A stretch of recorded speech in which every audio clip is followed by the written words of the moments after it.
ईरानी राष्ट्रपति की मौत को सही करार देते हुए ऊपर वाले का इंसाफ बता रहे हैं। कुछ लोग इस पर खुशी व्यक्त कर रहे हैं। इजराइल के लिए तो ये एक बहुत ही अच्छी खबर है। इजराइल में तो खुशियां मनाई जा रही हैं इसके ऊपर, और नेतन्याहू जो है वो तो इसके ऊपर बहुत ज्यादा खुश होंगे कि उनका एक बहुत बड़ा जो दुश्मन है वो दुनिया से चला। ईरानियन डायस्पोरा है वो भी लंदन में जश्न मना रहा है। ये वीडियो सामने आया है जिसमें बताया जा रहा है कि जो ईरान की एम्बेसी है लंदन में, उसके बाहर ईरानी वहां पहुंचे और वहां उन्होंने डांस किया, उसे सेलिब्रेट किया। आपको अमेरिका ने 3-4 मरतबा कह चुका है कि यार आपने अगर उसके ईरान के साथ कोई भी बात करनी है ना, सोच समझ के करना, उसमें पाबंदियां लगी हैं। ये ना हो कि आपके ऊपर भी लगी है। अगर हादसा हुआ है ना तो 100% इसमें अमेरिका और इसराइल इन्वॉल्व होगा। ईरान के प्रेसिडेंट इब्राहिम रईसी के हेलीकॉप्टर क्रैश में मारे जाने से लेकर अब तक दर्जन भर से ज्यादा ऐसे मफरूजे सामने आ चुके हैं, ऐसी कॉन्स्पिरेसी थ्योरीज, जिसके ऊपर बात की जा रही है कि क्या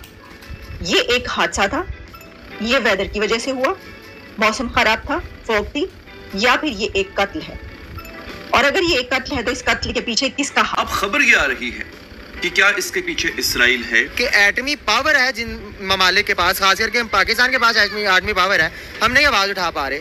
तो आप मुझे ये बताएं, जिस बंदे जो कोई जितना मर्जी ताकतवर हो, मैं 50 बंदों को अकेला मार सकता हूँ, लेकिन एटमिक पावर के आगे मैं कुछ भी नहीं हूँ। तो इस टाइम मेरा ख्याल है सारी पावर जो है ना अमेरिका के पास है, जिसके हम गुलाम हैं, जिसके आगे हम अपना सर भी नहीं उठा सकते। तो इंडिया इस मुद्दे में आपको हमेशा न्यूट्रल दिखाई देगा। बाकी जहां तक ताल्लुकात की बात है, इजराइल के साथ भी इंडिया के बहुत अच्छे रिलेशन है और ईरान के साथ भी उसके मिसाली ताल्लुकात।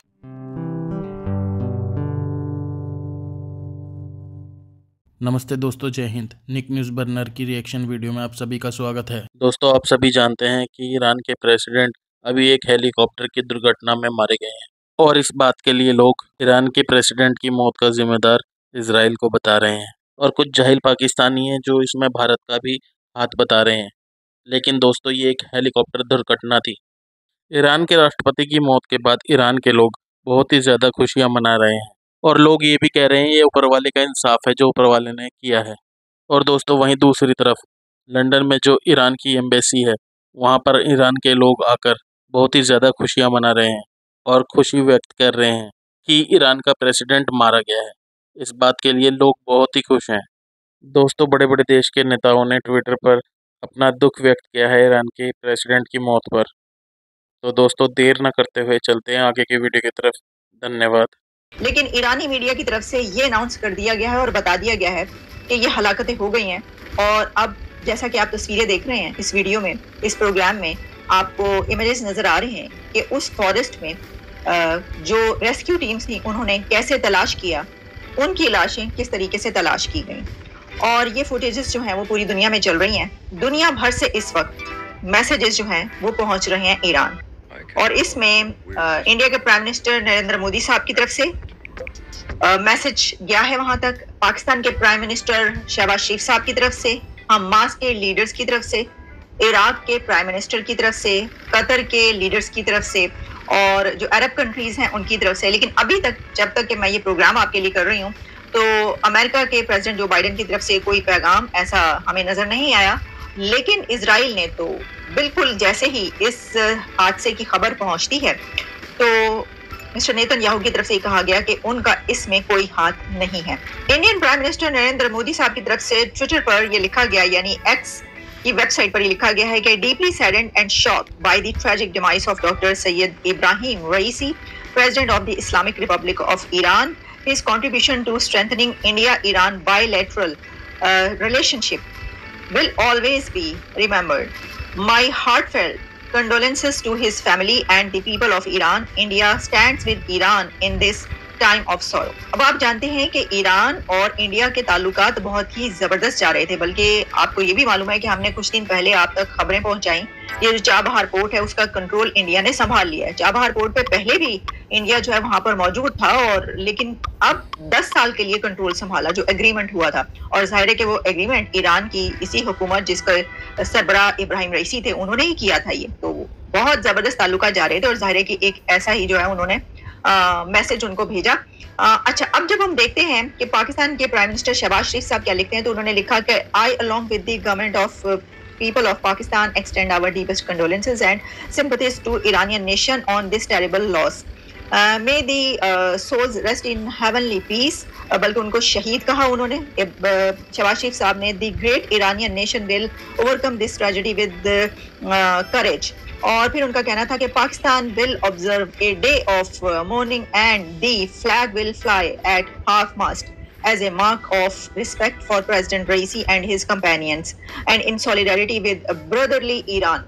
Okay, एक तो ये बात कि ब्रदरली ईरान तो कहना पड़ा है, वरना ईरान और पाकिस्तान के जैसे रिलेशंस रहे हैं वो आप जानते हैं।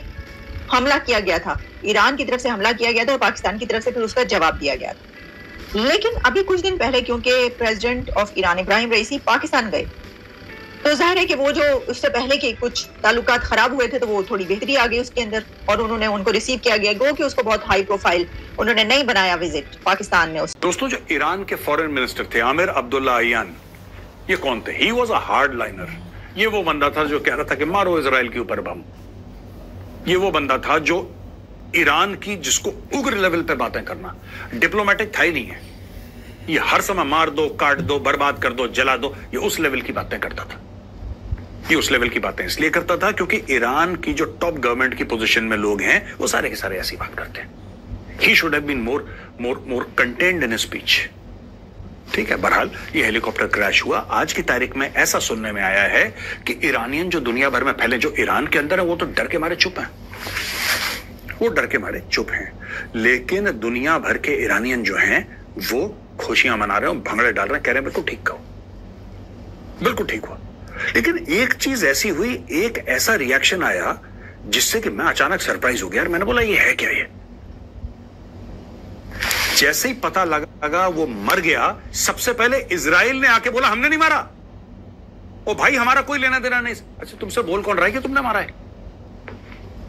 तुमसे किसी ने इजराइल को यह थोड़ा ना बोला कि तुमने मारा है। जैसे ही वो मरा, सबसे पहले रिएक्शन इजराइल का आया कि भाई देखो हमने नहीं मारा, हमारी तरफ मत देखो ऐसे।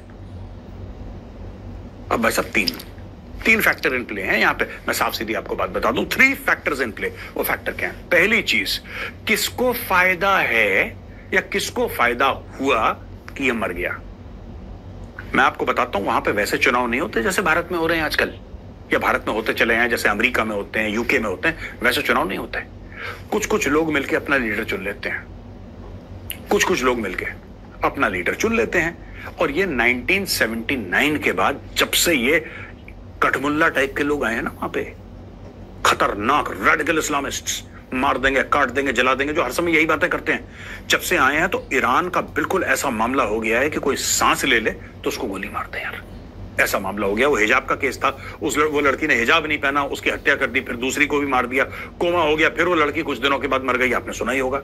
और कितने 100 लोग मारे दिए गए और गायब हो गए, ये भी आपने सुना होगा। मारे गए कितने, गायब हो गए, किसी को नहीं पता, ये हिजाब की कंट्रोवर्सी में।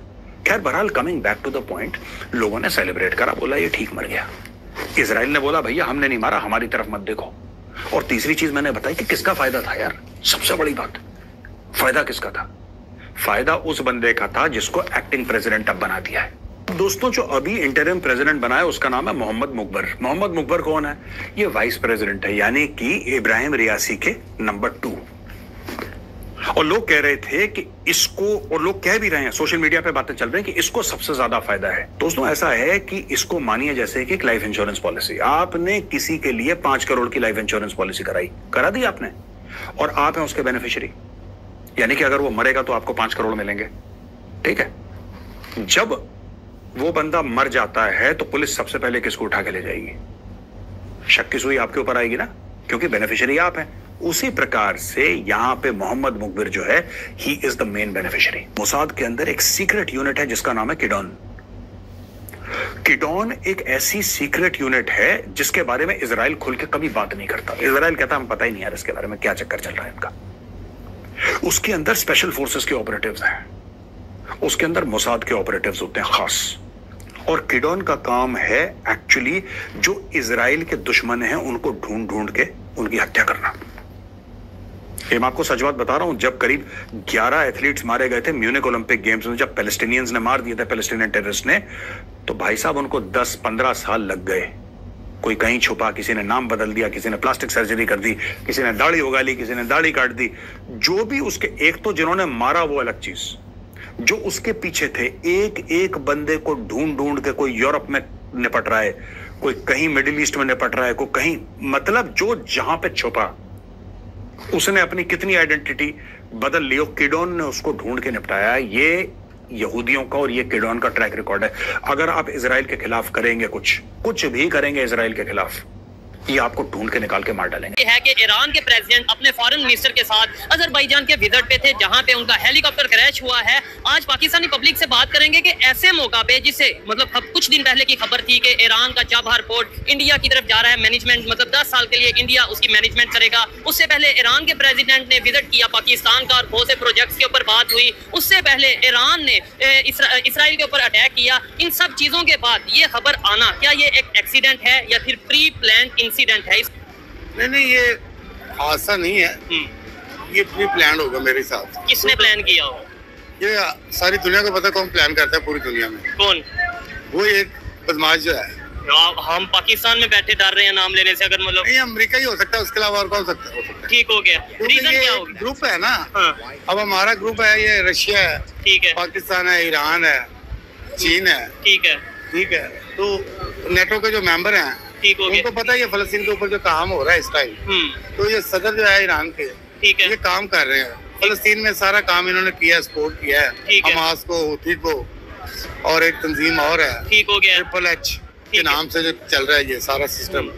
तो ये ज़ाहिर बात है, सीआईए की प्लानिंग होगी मेरे हिसाब से। ठीक है, अगर सीआईए की या मोसाद जो कि इजराइल की एजेंसी है, हमारे जैसे उनके वो जहाज या हेलीकॉप्टर नहीं है कि रास्ते में क्रैश कर जाए, ये कायदा एक प्लानिंग होगी। ठीक है, मैं कह रहा हूँ अगर ये लेट्स सपोज प्लानिंग है, सीआईए के थ्रू हुआ या मोसाद जो कि इजराइल की एजेंसी है उनके उसके थ्रू हुआ, क्या समझते हैं पूरी दुनिया को कोई मैसेज है ये?